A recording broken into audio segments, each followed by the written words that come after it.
شروع اللہ کا نام لے کر جو بڑا مہربان نہایت رحم والا ہے۔ الف لام میم۔ کیا لوگ یہ خیال کیے ہوئے ہیں کہ صرف یہ کہنے سے کہ ہم ایمان لے آئے چھوڑ دیے جائیں گے اور ان کی آزمائش نہیں کی جائے گی؟ اور جو لوگ ان سے پہلے ہو چکے ہیں ہم نے ان کو بھی آزمایا تھا اور ان کو بھی آزمائیں گے، سو اللہ ان کو ضرور معلوم کرے گا جو اپنے ایمان میں سچے ہیں اور ان کو بھی جو جھوٹے ہیں۔ کیا وہ لوگ جو برے کام کرتے ہیں یہ سمجھے ہوئے ہیں کہ یہ ہمارے قابو سے نکل جائیں گے؟ جو فیصلہ یہ کرتے ہیں برا ہے۔ جو شخص اللہ کی ملاقات کی امید رکھتا ہو تو اللہ کا مقرر کیا ہوا وقت ضرور آنے والا ہے، اور وہ سننے والا ہے، جاننے والا ہے۔ اور جو شخص محنت کرتا ہے تو اپنے ہی فائدے کے لیے محنت کرتا ہے، بے شک اللہ تو سارے جہان سے بے نیاز ہے۔ اور جو لوگ ایمان لائے اور نیک عمل کرتے رہے ہم ان کے گناہوں کو ان سے دور کر دیں گے اور ان کو ان کے اعمال کا بہت اچھا بدلہ دیں گے۔ اور ہم نے انسان کو اس کے ماں باپ کے ساتھ نیک سلوک کرنے کا حکم دیا ہے۔ اے مخاطب، اگر تیرے ماں باپ تجھے مجبور کریں کہ تو میرے ساتھ کسی کو شریک بنائے جس کی حقیقت کی تجھے واقفیت نہیں، تو ان کا کہا نہ مانیو۔ تم سب کو میری طرف لوٹ کر آنا ہے، پھر جو کچھ تم کرتے تھے میں تم کو جتا دوں گا۔ اور جو لوگ ایمان لائے اور نیک عمل کرتے رہے ان کو ہم نیک لوگوں میں داخل کریں گے۔ اور بعض لوگ ایسے ہیں جو کہتے ہیں کہ ہم اللہ پر ایمان لائے، پھر جب ان کو اللہ کے راستے میں کوئی ایذا پہنچتی ہے تو لوگوں کے ایذا پہنچانے کو یوں سمجھتے ہیں جیسے اللہ کا عذاب۔ اور اگر تمہارے پروردگار کی طرف سے مدد پہنچے تو کہتے ہیں کہ ہم تو تمہارے ساتھ تھے۔ کیا جو اہل عالم کے سینوں میں ہے اللہ اس سے واقف نہیں؟ اور اللہ ان کو ضرور معلوم کرے گا جو سچے مومن ہیں، اور وہ منافقوں کو بھی معلوم کر کے رہے گا۔ اور جو کافر ہیں وہ مومنوں سے کہتے ہیں کہ ہمارے طریقے پر چلو اور ہم تمہارے گناہ اٹھا لیں گے، حالانکہ وہ ان کے گناہوں کا کچھ بھی بوجھ اٹھانے والے نہیں۔ کچھ شک نہیں کہ یہ جھوٹے ہیں، اور یہ اپنے بوجھ بھی اٹھائیں گے اور اپنے بوجھوں کے ساتھ اور لوگوں کے بوجھ بھی۔ اور جو جھوٹ یہ لوگ گھڑتے رہے قیامت کے دن ان کی ان سے ضرور پرسش ہوگی۔ اور ہم نے نوح کو ان کی قوم کی طرف بھیجا تو وہ ان میں 50 برس کم 1000 برس رہے، پھر ان لوگوں کو طوفان کے عذاب نے آ پکڑا اور وہ ظالم تھے۔ پھر ہم نے نوح کو اور کشتی والوں کو نجات دی اور کشتی کو اہل عالم کے لیے نشانی بنا دیا۔ اور ابراہیم کو یاد کرو جب انہوں نے اپنی قوم سے کہا کہ اللہ کی عبادت کرو اور اس سے ڈرو، اگر تم سمجھ رکھتے ہو تو یہ تمہارے حق میں بہتر ہے۔ تم تو اللہ کو چھوڑ کر بتوں کو پوجتے اور جھوٹی باتیں بناتے ہو۔ جن لوگوں کو تم اللہ کے سوا پوجتے ہو وہ تم کو رزق دینے کا اختیار نہیں رکھتے، پس اللہ ہی کے ہاں سے رزق طلب کرو اور اسی کی عبادت کرو اور اسی کا شکر کرو، اسی کی طرف تم لوٹ کر جاؤ گے۔ اور اگر تم جھٹلاتے ہو تو تم سے پہلے بھی امتیں اپنے پیغمبروں کی تکذیب کر چکی ہیں، اور پیغمبر کے ذمے کھول کر سنا دینے کے سوا اور کچھ نہیں۔ کیا انہوں نے نہیں دیکھا کہ اللہ کس طرح خلقت کو پہلی بار پیدا کرتا ہے پھر کس طرح اس کو دوبارہ پیدا کرے گا؟ یہ اللہ کو آسان ہے۔ کہہ دو کہ ملک میں چلو پھرو اور دیکھو کہ اس نے کس طرح خلقت کو پہلی دفعہ پیدا کیا ہے، پھر اللہ ہی دوسری بار بھی پیدا کرے گا۔ بے شک اللہ ہر چیز پر قادر ہے۔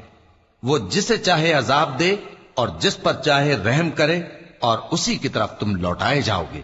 اور تم اس کو نہ زمین میں عاجز کر سکتے ہو نہ آسمان میں، اور نہ اللہ کے سوا تمہارا کوئی دوست ہے اور نہ مددگار۔ اور جن لوگوں نے اللہ کی آیتوں سے اور اس کے سامنے حاضر ہونے سے انکار کیا وہ میری رحمت سے نا امید ہو گئے ہیں، اور ان کو درد دینے والا عذاب ہوگا۔ تو ان کی قوم کے لوگ جواب میں بولے تو یہ بولے کہ اسے مار ڈالو یا جلا دو، مگر اللہ نے ان کو آگ میں جلنے سے بچا لیا۔ جو لوگ ایمان رکھتے ہیں ان کے لیے اس میں نشانیاں ہیں۔ اور ابراہیم نے کہا کہ تم جو اللہ کو چھوڑ کر بتوں کو لے بیٹھے ہو تو دنیا کی زندگی میں باہم دوستی کے لیے، مگر پھر قیامت کے دن ایک دوسرے کی دوستی سے انکار کر دو گے اور ایک دوسرے پر لعنت بھیجو گے، اور تمہارا ٹھکانہ دوزخ ہوگا اور کوئی تمہارا مددگار نہ ہوگا۔ پس ان پر ایک لوط ایمان لائے، اور ابراہیم کہنے لگے کہ میں اپنے پروردگار کی طرف ہجرت کرنے والا ہوں، بے شک وہ غالب ہے، حکمت والا ہے۔ اور ہم نے ان کو اسحاق اور یعقوب بخشے، اور انہی کی اولاد میں پیغمبری اور کتاب رکھ دی، اور ان کو دنیا میں بھی ان کا صلہ عنایت کیا اور وہ آخرت میں بھی نیک لوگوں میں ہوں گے۔ اور لوط کو یاد کرو جب انہوں نے اپنی قوم سے کہا کہ تم عجب بے حیائی کے مرتکب ہوتے ہو، تم سے پہلے اہل عالم میں سے کسی نے ایسا کام نہیں کیا۔ کیا تم مردوں کی طرف مائل ہوتے اور راہزنی کرتے ہو اور اپنی مجلسوں میں ناپسندیدہ کام کرتے ہو؟ تو ان کی قوم کے لوگ جواب میں بولے تو یہ بولے کہ اگر تم سچے ہو تو ہم پر عذاب لے آؤ۔ لوط نے کہا کہ اے میرے پروردگار، ان مفسد لوگوں کے مقابلے میں مجھے نصرت عنایت فرما۔ اور جب ہمارے فرشتے ابراہیم کے پاس خوشی کی خبر لے کر آئے تو کہنے لگے کہ ہم اس بستی کے لوگوں کو ہلاک کر دینے والے ہیں کہ یہاں کے رہنے والے نافرمان ہیں۔ ابراہیم نے کہا کہ اس میں تو لوط بھی ہیں۔ وہ کہنے لگے کہ جو لوگ یہاں رہتے ہیں ہمیں سب معلوم ہیں، ہم ان کو اور ان کے گھر والوں کو بچا لیں گے بجز ان کی بیوی کے کہ وہ پیچھے رہنے والوں میں ہوگی۔ اور جب ہمارے فرشتے لوط کے پاس آئے تو وہ ان کی وجہ سے ناخوش اور تنگ دل ہوئے۔ فرشتوں نے کہا کچھ خوف نہ کیجیے اور نہ رنج کیجیے، ہم آپ کو اور آپ کے گھر والوں کو بچا لیں گے مگر آپ کی بیوی کے پیچھے رہنے والوں میں ہوگی۔ ہم اس بستی کے رہنے والوں پر اس سبب سے کہ یہ بدکرداری کرتے رہے ہیں آسمان سے عذاب نازل کرنے والے ہیں، اور ہم نے سمجھنے والے لوگوں کے لیے اس بستی کی ایک کھلی نشانی چھوڑ دی۔ اور مدین کی طرف ان کے بھائی شعیب کو بھیجا تو انہوں نے کہا اے قوم، اللہ کی عبادت کرو اور روز آخر کے آنے کی امید رکھو اور ملک میں فساد نہ مچاؤ۔ مگر انہوں نے ان کو جھوٹا سمجھا، سو ان کو زلزلے کے عذاب نے آ پکڑا اور وہ اپنے گھروں میں اوندھے پڑے رہ گئے۔ اور عاد اور سمود کو بھی ہم نے ہلاک کر دیا، چنانچہ ان کے ویران گھر تمہاری آنکھوں کے سامنے ہیں۔ اور شیطان نے ان کے اعمال ان کو آراستہ کر دکھائے اور ان کو سیدھے رستے سے روک دیا، حالانکہ وہ دیکھنے والے لوگ تھے۔ اور قارون اور فرعون اور حامان کو بھی ہلاک کر دیا، اور ان کے پاس موسیٰ کھلی نشانیاں لے کر آئے تو وہ ملک میں مغرور ہو گئے، اور وہ ہمارے قابو سے نکل جانے والے نہ تھے، تو ہم نے سب کو ان کے گناہوں کے سبب پکڑ لیا۔ سو ان میں کچھ تو ایسے تھے جن پر ہم نے پتھروں کا مے برسایا، اور کچھ ایسے تھے جن کو چنگھاڑ نے آ پکڑا، اور کچھ ایسے تھے جن کو ہم نے زمین میں دھسا دیا، اور کچھ ایسے تھے جن کو غرق کر دیا۔ اور اللہ ایسا نہ تھا کہ ان پر ظلم کرتا، لیکن وہی اپنے آپ پر ظلم کرتے تھے۔ جن لوگوں نے اللہ کے سوا اوروں کو کارساز بنا رکھا ہے، ان کی مثال مکڑی کی سی ہے کہ وہ بھی ایک طرح کا گھر بناتی ہے، اور کچھ شک نہیں کہ تمام گھروں سے کمزور مکڑی کا گھر ہے۔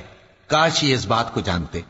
یہ جس چیز کو اللہ کے سوا پکارتے ہیں خواہ وہ کچھ ہی ہو، اللہ اسے جانتا ہے اور وہ غالب ہے، حکمت والا ہے۔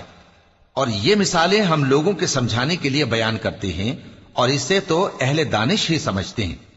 اللہ نے آسمانوں اور زمین کو حکمت کے ساتھ پیدا کیا ہے، کچھ شک نہیں کہ ایمان والوں کے لیے اس میں نشانی ہے۔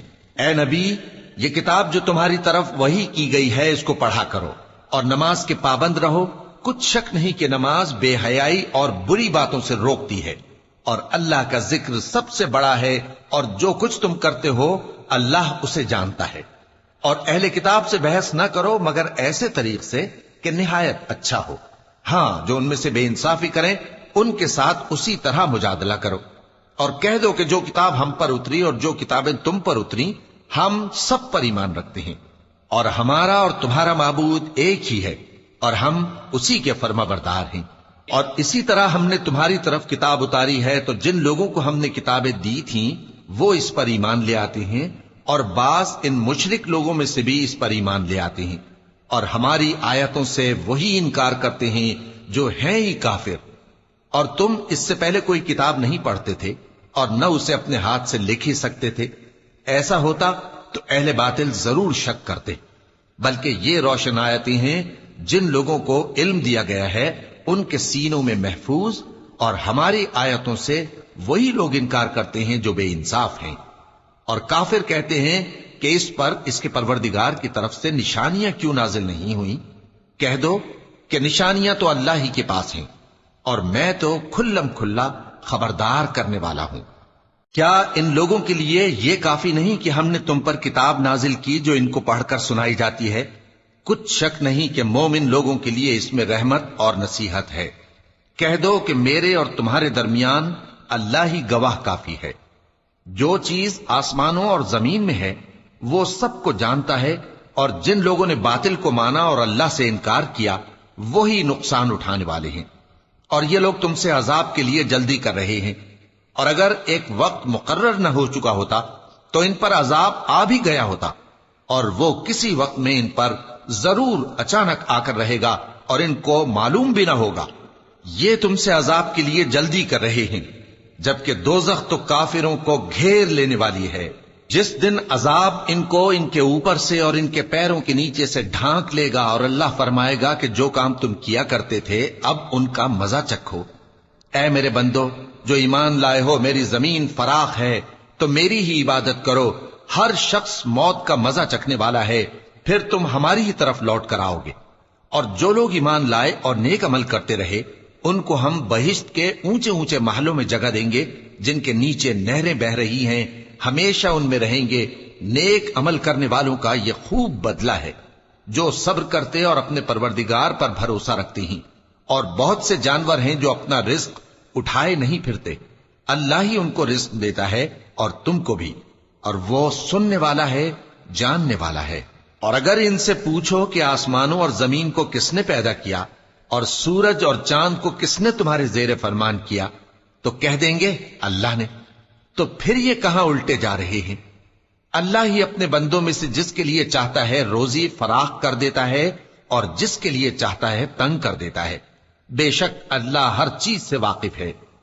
اور اگر تم ان سے پوچھو کہ آسمان سے پانی کس نے برسایا، پھر اس سے زمین کو اس کے مرنے کے بعد کس نے زندہ کیا، تو کہہ دیں گے کہ اللہ نے۔ کہہ دو کہ اللہ کا شکر ہے، لیکن ان میں اکثر نہیں سمجھتے۔ اور یہ دنیا کی زندگی تو صرف کھیل اور تماشا ہے، اور ہمیشہ کی زندگی کا مقام تو آخرت کا گھر ہے، کاش یہ لوگ سمجھتے۔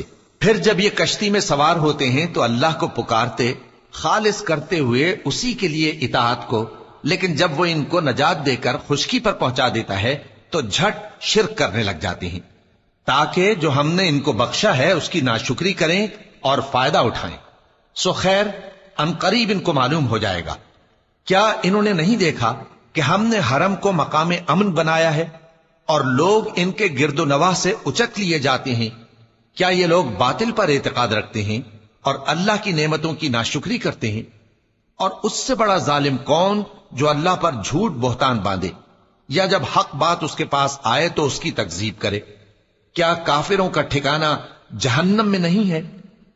اور جن لوگوں نے ہمارے راستے میں محنت کی ہم ان کو ضرور اپنے رستوں پر چلا دیں گے، اور اللہ تو نیکوکاروں کے ساتھ ہے۔